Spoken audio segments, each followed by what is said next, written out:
momento que aí a rede senta de novo, ou seja, fica lenta de novo. Então, quer dizer, há uma relação muito grande entre essas camadas do ponto de vista de implementação que você só consegue entender se tiver esses conceitos. Certo?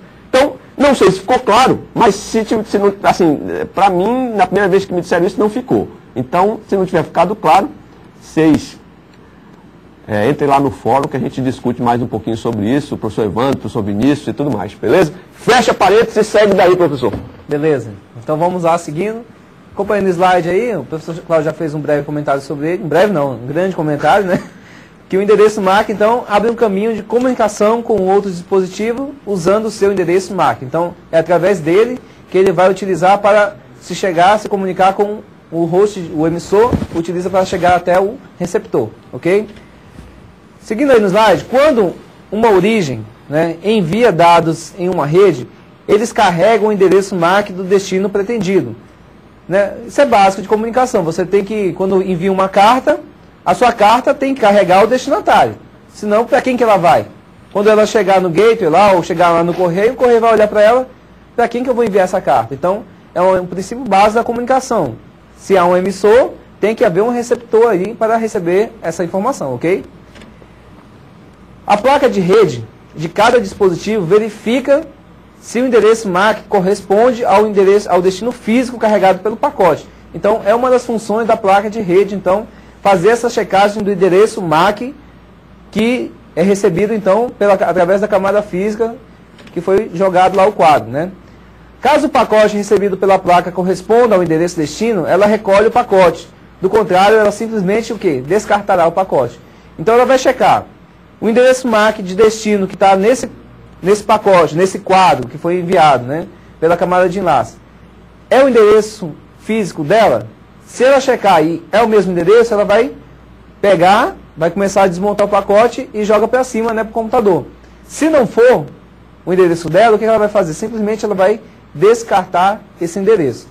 Isso acontece muito com relação quando a gente usa um hub, né? O hub ele vai propagar a informação para todo lado, né? Todos os pontos estiverem ligados na porta dele lá. Então, muitos computadores estão ligados lá e vai simplesmente fazer o quê? Descartar esses quadros aí enviados pela camada de enlace. Mas, geralmente, no switch, ele cria uma tabela também de quê? Baseado nesse endereço MAC. Então, é nesse endereço que ele utiliza para saber que computador está ligado em que porta. E é por isso que quando ele recebe um endereço, um quadro, com o endereço MAC destino que está na porta 15, ele só vai mandar para 15, porque ele fez a checagem em cada porta, ele sabe exatamente que endereço MAC corresponde, está ligado em cada porta. Então, por isso ele é otimizado no sentido de enviar, então, essa informação. A placa de rede, ou como é conhecida também com NIC, né, que é Network Interface Card. Nossa, gastei também agora, hein? Nossa senhora, agora foi bom demais. Tem que fazer um curso de inglês. Então, a placa de rede, ou NIC, também como você pode encontrar em muitas documentações, ela executa o quê? Um controle de link lógico, que se comunica com as camadas superiores do computador, ok? Ela é responsável pela nomeação dos pacotes que fornece um identificador exclusivo de endereço MAC. Então, ela que possui, propriamente, né, o endereço físico MAC que a gente procura, né? Se você trocar a placa de rede do seu computador, você trocou também automaticamente o endereço físico. Isso, por exemplo, em muitas redes que exigem um nível muito grande de segurança, são usados alguns switches, por exemplo, gerenciados, que a gente pode configurar o switch, pode criar permissões, regras, segmentar, criar VLANs, né? São LANs virtuais, é como se fossem vários hubs, vários switches num único switch, segmentado de forma diferente. Então, com base nessas configurações, por exemplo, eu posso dizer que na porta 1 eu tenho o endereço MAC, AAA, FF, por aí vai. Se eu troquei a placa de rede do meu computador, quando eu conectar naquela porta 1 novamente, se eu configurei que somente aquele endereço ARP pode responder naquela porta, a minha máquina não vai comunicar de jeito nenhum. Posso ter configurado ela corretamente, posso ter colocado o mesmo endereço IP, né, no meu protocolo TCP/IP no computador, e ainda assim ela não vai funcionar. E por quê? Porque o switch ali está trabalhando com o endereço físico que consta onde? na camada de rede, ok? A placa de rede, né, ela trabalha também com o enquadramento dos dados, que é parte do processo de encapsulamento, empacotando os bits para transporte, né, para que ela prepara então os quadros para enviar na camada física. O MAC fornece acesso estruturado aos meios de acesso compartilhado, ok? Ela realiza ainda a sinalização do tráfego dentro do meio físico, cria sinais e faz interface então com os meios, ok? Eu vou pedir ao professor Cláudio aí que comente um pouquinho sobre o enquadramento, que a gente está tanto falando, né? Exato. Desde o início da aula a gente vem falando de quadros.